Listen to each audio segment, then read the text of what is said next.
방역 당국이 오는 금요일 완화된 거리 두기 조정안을 발표할 수 있다는 관측이 나오고 있습니다. 이런 가운데 셀프 재택 치료 시스템 등 낮아진 방역 문턱에 대한 우려도 나오고 있는데요. 오늘 이 시간 전문가와 함께 얘기 나눠보겠습니다. 백순영 가톨릭대 의대 명예교수 자리에 있습니다. 어서 오시죠. 예, 안녕하세요.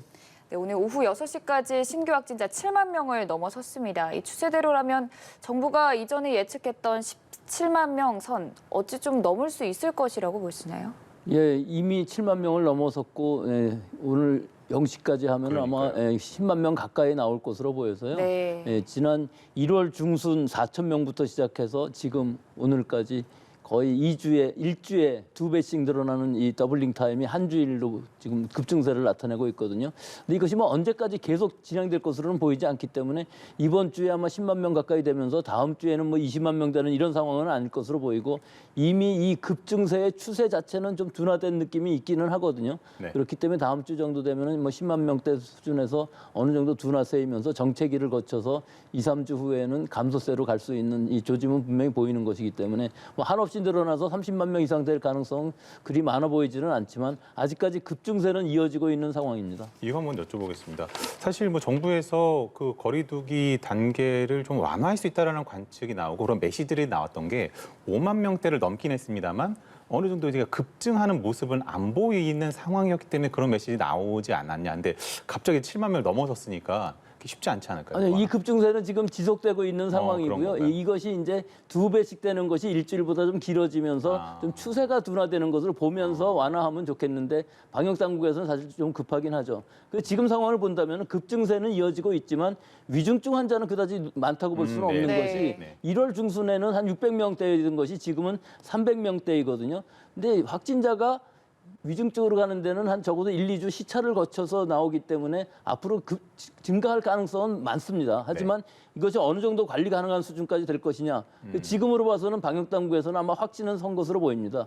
위중증 환자는 관리 가능한 수준, 즉 우리가 한 2,500병상 정도 있기 때문에 한 1,500명까지는 안정적으로 관리를 할 수 있기 때문에 그런 부분들은 충분히 자신이 있다는 데에서 아마 방역 완화를 지금 생각하고 있는 것으로 보이고 내일 모레쯤은 그걸 아마 이번 금요일엔 발표를 할 것으로 보이는데 2, 3일 더 볼 수가 있기 때문에요. 이 급증세가 계속된다든지 또는 이번 주말까지 금요일까지 확실히 증가 추세가 된다든지 이런 상황이 없는 한 근데 그런 상황은 잘 일어나지 않습니다. 보통 주말에 줄어들지는 않지만 실제로 급증하는 추세를 나타내지는 않기 때문에 수요일하고 목요일 정도에서 한 10만 명 정도 쓰고 그다음에 다음 주가 이제 문제이겠죠. 그러다 보니 정부도 위중증 환자 관리에 집중을 하고 셀프 재택 치료가 이제 시행된 지 5일 정도 지났습니다. 근데 이렇게 되면은 내가 확진된 것 같다는 느낌이 들어도 검사를 안 할 수도 있고 또 격리 상태임에도 나갈 수도 있고 이런 사각지대 우려에 대한 생각도 들거든요. 지금 상황이 그렇죠. 네. 주변에 뭐 많은 사람들이 감염이 되고 나도 또 언제 감염될지 알 수 없는 상황에서 PCR 검사는 아니고 일단 60세 미만인 경우에 있어서는 신속 항원 검사를 받게 되고 자가 검사를 하든지 그런 상황이기 때문에 진단을 받아도 사실 확실하지는 않은 상황이죠. 하지만 증상이 나타났을 때에는 나만을 위해서가 아니라 나랑 접촉한 사람들도 있기 때문에 진단 검사를 받는 것을 권해드리고 싶은 이유가 실제로 시간이 많이 지나면 여러 사람들한테 감염이 돼버리거든요. 그런데 실제로 지금은 자가격리 기준에서 회사라든지 뭐 다른 여러 군데에서 접촉한 것은 자가격리 대상이 아니고 가족 내 혹은 요양병원 요양시설에서의 접촉자들만 자가격리를 하고 있는 상황이기 때문에 본인이 직접 연락해야 됩니다. 내가 접촉한 사람들이 누가 있는지 그분들한테 연락을 해서 진단검사를 받아봐라 하는 상황이기 때문에 내가 증상이 있을 때 지나가면 그 사람들도 다 모르는 상황이기 때문에 어떻게 해서든지 증상이 있을 때는 빨리 진단받고 연락을 해서 자가격리를 하든 진단을 받든 여러 가지 상황들이 다 확보가 돼야만 그 직장도 안전해지고 자기 친지들도 안전해지는 상황이 되기 때문에 특히 자기 가족들도 또 감염이 되는 것을 어떻게든지 자기가 빨리 진단을 받는 것이 훨씬 더 감염을 줄이는 데는 효과적이라고 할 수 있습니다. 또 한 가지 말씀드릴 것은 이 지금 재택 치료를 하시는 분들이 확진자라 할지라도 GPS의 동선 지적이라든지 이런 것들을 하고 있지 않기 때문에 지금 앵커님 말씀하신 것처럼 밖에 나갈 수 있습니다. 하지만 그런 행동을 지금 하면은 일반 사회 내 친지들한테 전부 피해를 주는 상황이기 때문에 비필수적인 외출 특히 필수적이라고 보면은 뭐 약국에 가는 것 같은 거 혼자일 경우에 갈 수밖에 없겠습니다만은 그럴 때에도 가능한 한 마스크 KF94 잘 쓰시고 접촉을 줄이면서 가야 되는데 실제로 본인 혼자 있을 경우에는 약국 같은 가는 것을 막을 수는 지금 없는 상황이라고 봅니다. 그러니까 높아진 국민 의식에 대한 기대감으로 정부가 이렇게 좀 한다고 볼 수가 있을 것 같은데 사실 재택 치료자가 지금 초반에 얼마 전에도 그 교수님께서 나오셔서 말씀을 해주셨던 것 같은데 지금 전화 대응 체계나 이런 것들이 조금은 염려스럽다고 말씀하셨던 것 같은데 이게 정의용 청장이 얼마 전에 이제 100만 명까지 갈 수 있다 재택 치료자 그 상황이 온다고 하면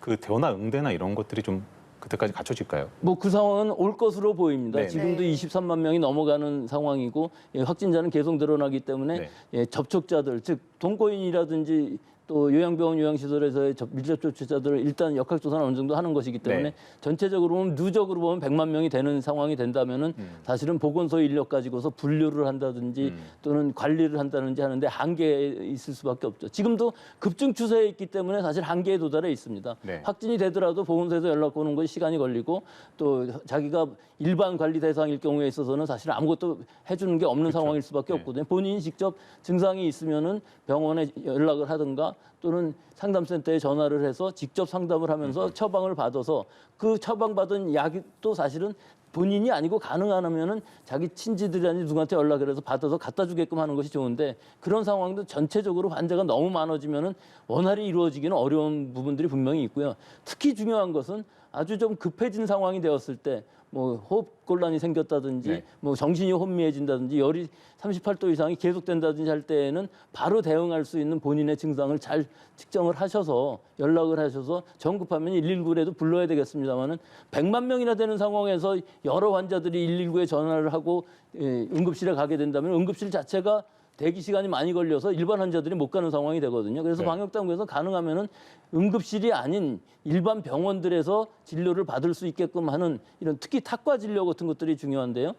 확진자나 이 동거인 같은 경우가 어디가 아팠을 때 기저질환이 있다든가 또는 코로나 질환이 아닌 증상으로 병원을 가야 되는 일이 생겼을 때 그걸 받아줄 수 있는 의료 시스템, 즉 타과 의료 시스템이라고 그러는데 이 일상 의료라고 할 수가 있죠. 근데 한 100만 명 정도 된다 그러면은 그런 부분들이 확실하게 의료 체제가 마련돼야 되는데 지금은 그런 부분들이 좀 미흡한 부분들이 분명히 있습니다. 특히 산부인과라든지 소아과 같은 경우는 그 병상이 마련되었다고는 합니다만 사실 지역적으로 보면 굉장히 제한된 숫자이기 때문에 그 임신부들하든지 특히 소아에 있어서 야간이라든지 주말에 갈 수 있는 응급 시스템들이 잘 마련되는 것이 지금은 아주 중요한 시기라고 하겠습니다.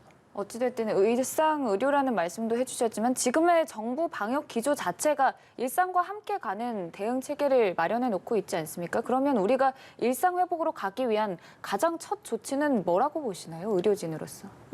일단 일상 회복으로 가기 위해서는 이 확진자 수가 어느 정도 관리가 돼야 되겠죠. 네. 한없이 올라갈 것은 아니겠지만 정점을 지나서 안정세로 갔을 제일 때. 중요한 거 선행 지표가 확진자의 수니까요. 네. 이 위중증화라든지 사망자 수가 아무리 비율이 낮다 할지라도 확진자 수가 너무 늘어나면 안 되거든요. 그렇기 때문에 이 확진자 관리가 일단은 유행의 관리가 필요한 시기이기 때문에 사회적 거리두기도 완화하는 것도 단계적으로 완화할 수밖에 없는 그것이 지금의 상황이라고 볼 수가 있고요. 이 확진자가 위중증으로 가지 않게끔 하는 거에 중간 단계라는 것이 입원 환자를 가능한 한 줄일 수 있어야 되거든요.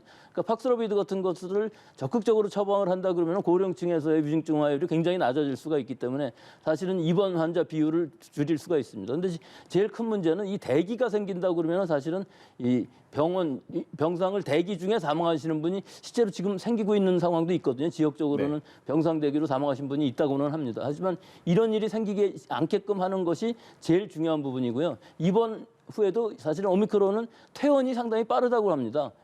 중증으로 잘 가지 않고 바로 퇴원을 할 수가 있기 때문에 예. 가능한 한 1차적으로 입원 환자들의 조기 치료를 잘 함으로 해서 네네. 위중증화되지 않고 또 사망하지 않는 피해를 최소화하는 방향으로 가는 것이 지금은 제일 중요한 시기라고 하겠습니다.